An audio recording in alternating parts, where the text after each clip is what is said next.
I greet on my people. I hear say 175 Nigerians don't come back inside Nigeria.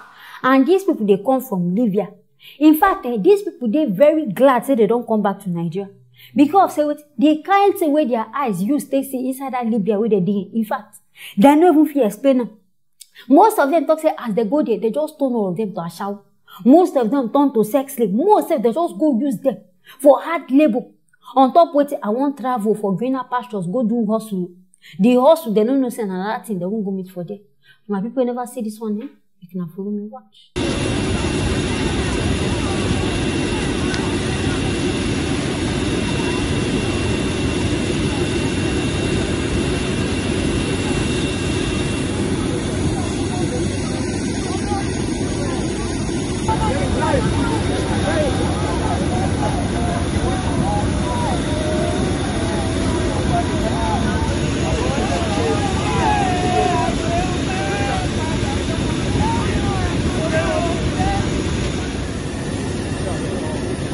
Now, wow, but they're very happy, say the European Union and some voluntary organization, they try bring out these people.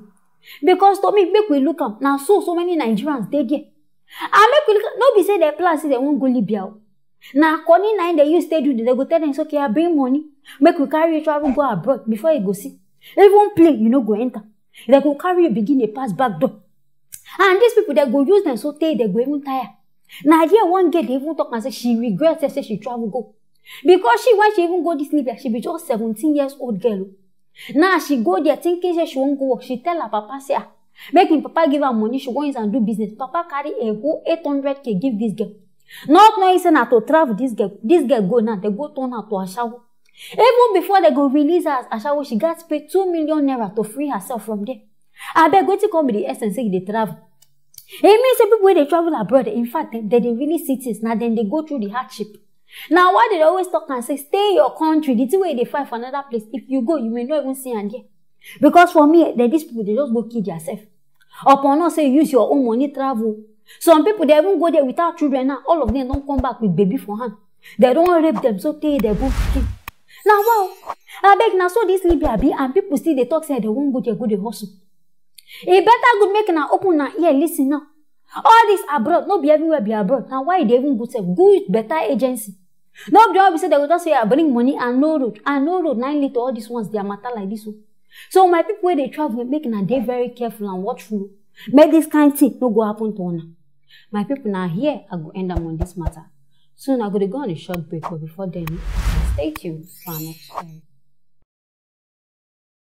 Wahala be like bicycle. Hey, one prophetess don't come outside. They tell us the things where God they show her and things where God never show her.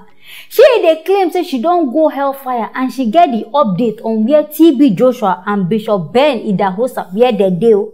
And not say most of them go don't know this and know these two prophets, and all of us know say these two people don't die. And then they be powerful men of God. Now this prophet claims say as she go hellfire, now there she see our TB Joshua and Ben Idahosa, they weep, they cry. Claiming say these people they born in hell. Say because of what he say chair where they wear. Now waiting carry this man now enter inside hellfire. For my people who never hear this one, they can follow me watch. I have been to hellfire. I have felt the pain, the torture. I don't want to go there and be burnt for everlasting. No, I don't want to go there. I saw the body of TB Joshua in hellfire. Idahosa is tormented in hell today because of ring, because of earring. Allowing the member to put on others adornment because he himself was putting a long chain. He didn't know. But I'm sorry to tell you that Bishop Idahosa is in hellfire. He's crying. Idahosa went to hellfire. I saw him. He was tormented in hell. I saw Bishop Idahosa in hell. And he was putting long chain. He was wedding the church member with ring. He was also putting ring in his hand. Beloved, if you are a pastor, run away from ring. Don't wed your church member with ring, because what I'm telling you is the truth and nothing but the truth. Hey, now wow, Mommy Gio. It be like say you be God's secretary, because the way you even get update, you get and pass all these general overseers. They don't even see things reach you. But I beg, I need to ask you, where you pass, go ahead. Because you know talk say you go heaven, go tell us the things what we will do to make and to heaven. But now always hellfire.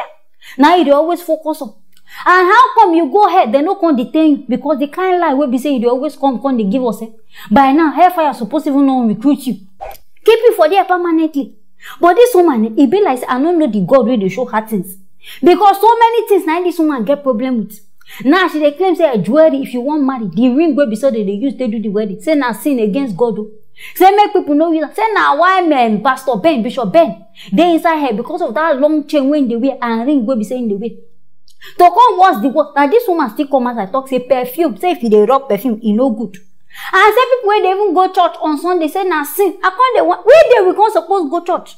She claims say that Sunday now people where they worship sun. I don't know the kind mentality. I don't know the kind Bible where this woman they read. Where be say all her own things it they very very different.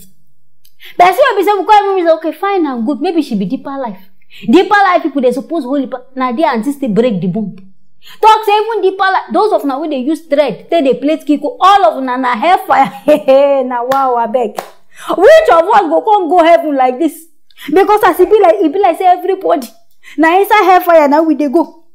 Because a whole TB Joshua we say people they watch, but she don't talk the same what TB Joshua do.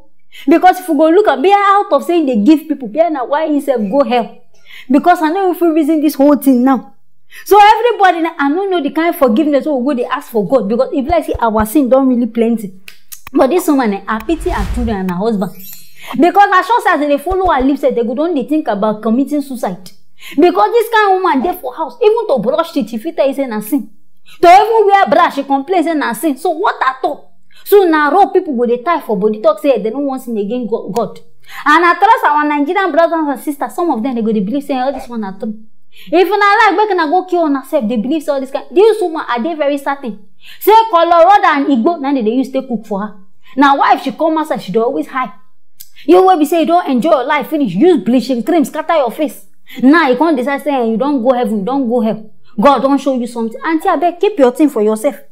Either you direct them to your church member, but not to people on social media because we don't tire. Now every day they bring you new one. You don't do, we don't want to hear them again. But my people who want to follow them, and are they very free to follow it and I won't follow. Anyways, my viewers, now here I will end up on this matter. Make now stay tuned for our next story.